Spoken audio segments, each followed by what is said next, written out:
Firstly, before we get stuck in, I'd love to know a little bit about who I'm talking to, so that if you, just a quick show of hands, if you are at the kind of senior most decision-making rung of your organization, quick show of hands, MD, CEO, owner, that kind of thing. Okay, fantastic.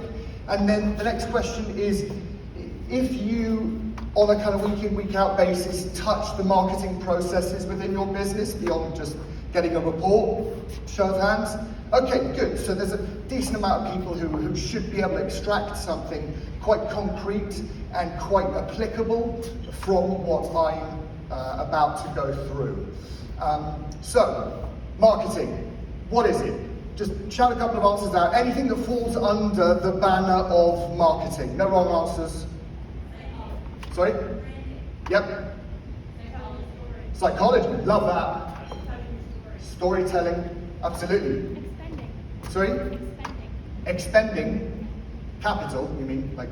Well, if you market, you expend your... Oh, expansion, absolutely. Fantastic. Very great. See, now expansion, often the answers I get live up in this bottom stage right side of things. That's promotion, aka communications, that which goes out into the world. Psychology, fantastic. This is way higher up marketing land. And then expansion, I probably put that in the middle section where strategy lives. Now, in this modern era, the vast majority of conversations around marketing focus upon communications. It's the platforms, the TikToks, the social media, wrapping buses, radio ads, what is your messaging, influencers, all of this stuff. And this is promotion, aka communications. What is less often talked about is the diagnosis part. That is market research, getting to understand your customers, often along with what are the kind of larger macroeconomic movements that are happening that might be affecting your industry, cultural trends. From there, building out a map of the market with hopefully homogeneously distinct groups, deciding to go after, in a strategic fashion, one of these groups, deciding what you need to mean to them, what you want them to think about your brand, that's the positioning, and then on into tactical land, price, place, aka distribution, product, what your product is going to be like, and ultimately communications, this is the membrane between our businesses and the outside world.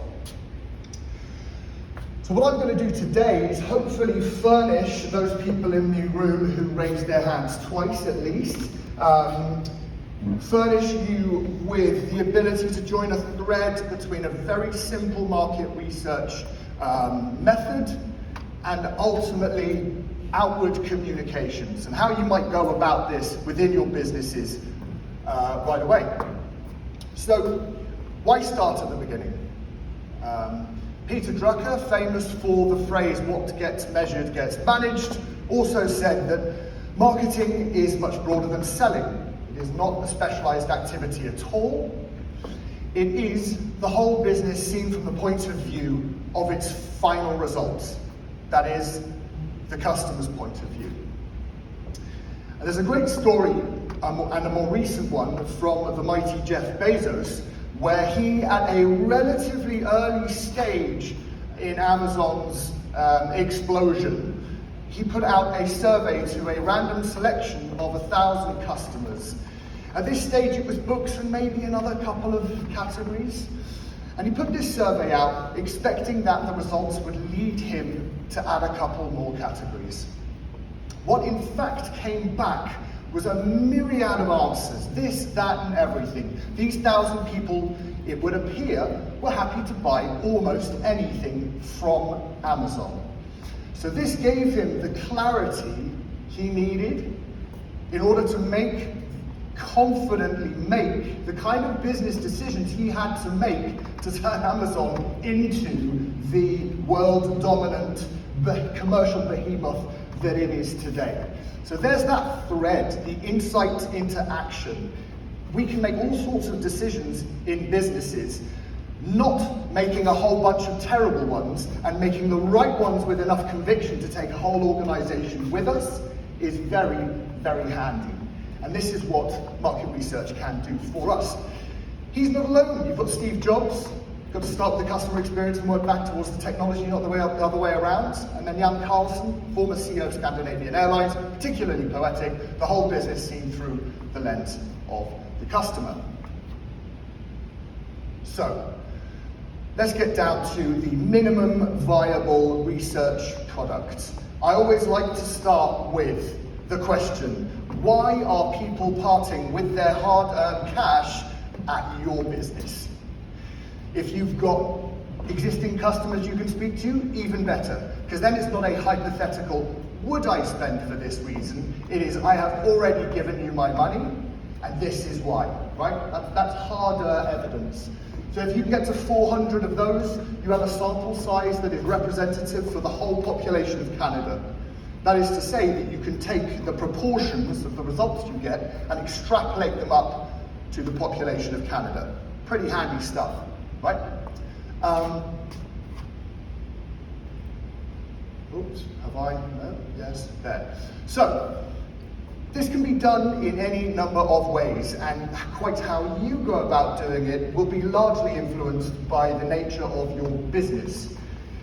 This can be done in a very simple fashion with a notebook next to a cash wrap, so that as you're checking people out, you're asking them why they're here today, right? Ultra analog, ultra simple, fantastically effective, and you can also turn that into a really nice customer service, customer experience moment. I am working with a restaurant group in Singapore who are creating these beautiful little feedback cards. I remember these being very dry and boring at like restaurants in the 80s. They've made them very cute, they're very on brand, they look killer, very much in line with the rest of their aesthetic, aiming to get to the bottom of why are you here? What has motivated you to spend your money in our restaurants? There are many ways to do it, you'll work that out for yourself. The results you will get will be many. I suggest asking people for 3, you're going to get 1 to 3, so you could have up to 1,200 individual results. You'll need to do a little bit of distillation because people will inevitably give you the same answer articulated in a slightly different way. So you don't want to count those as different things.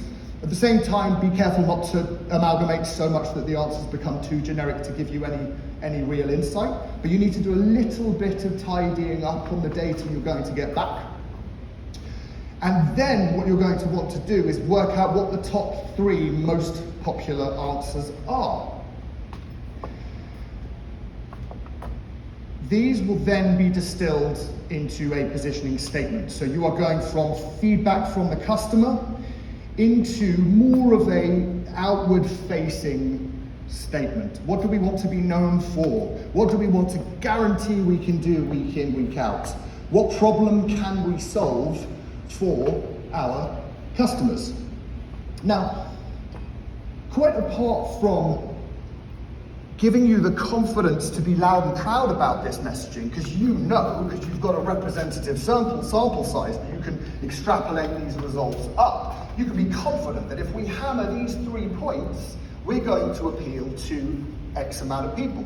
If you want to get really nerdy, what you want to find out is what percentage of your sample mentioned at least one of these. Let's say that number is 62%. If all of your advertising for a year hammers on those 3 points, you've got a good idea that that is going to register with about 62% of people in your target market, right? This can really clean things up internally, quite apart from giving you the confidence to appeal externally. I know as a junior marketer, was in many scenarios where a director or an owner just kind of swooped and pooped into a meeting and said, oh no, you can't do that, no, this isn't the messaging, the messaging should be this. And until I really got my head around this process, I didn't have a leg to stand on. We were probably both wrong, because there wasn't that concrete look at what actual people actually give a monkey's about, right? So it really helps internally and externally. And then this is important. stick to your guns. Once you've got this, a bit of a process, you're going to invest some time in this, it's a bit of a process, stick to your guns. Not least of all because we're trying to do something that is in fact very difficult. This is Inception. We're trying to implant ideas into the minds of busy people who have way better things to do than create associations between our brand and certain values. I mean, you close your eyes, just think of everything that's going on in your region right now. Everyone's family commitments, I'm going to walk off the stage here. Everyone's family commitments, work commitments, they're feeling a bit hungry. Most of them, with the exception of maybe Uber, aren't thinking about our brands right now. So you add in all of the marketing noise that we're constantly bombarded with, and you need to be very pointy about your key attributes, the things that you want to implant into the minds of your customers at every given opportunity. I'll try to turn this off. So, a quick recap, and this is probably the slide you want to photograph. If you want to take some of this away, I always suggest that for organisations who haven't, or at least have not in recent memory, done anything resembling some meaningful market research, to allocate about 5 to 10% of your marketing budget. Now, bear in mind, if you have one marketing person, their hours is going to be that allocation, right? You don't necessarily need to think in immediate additional outlay of dollars. This can be subsumed within an existing, headcount budget. Aim to understand motivations and challenges. For some businesses, it's much more motivation-led. It's the calamari, it's the service. For other businesses, it is my basement flooded and they got it fixed really quickly, right? Some are adding value, others are reducing unwanted value, okay? Aim for a sample size of 400. If you have an on-premise type business, F&B, retail, you should be able to hit these numbers within a relatively short space of time, and I would hope turn this into a nice bit of caring, customer experience, positive interactions.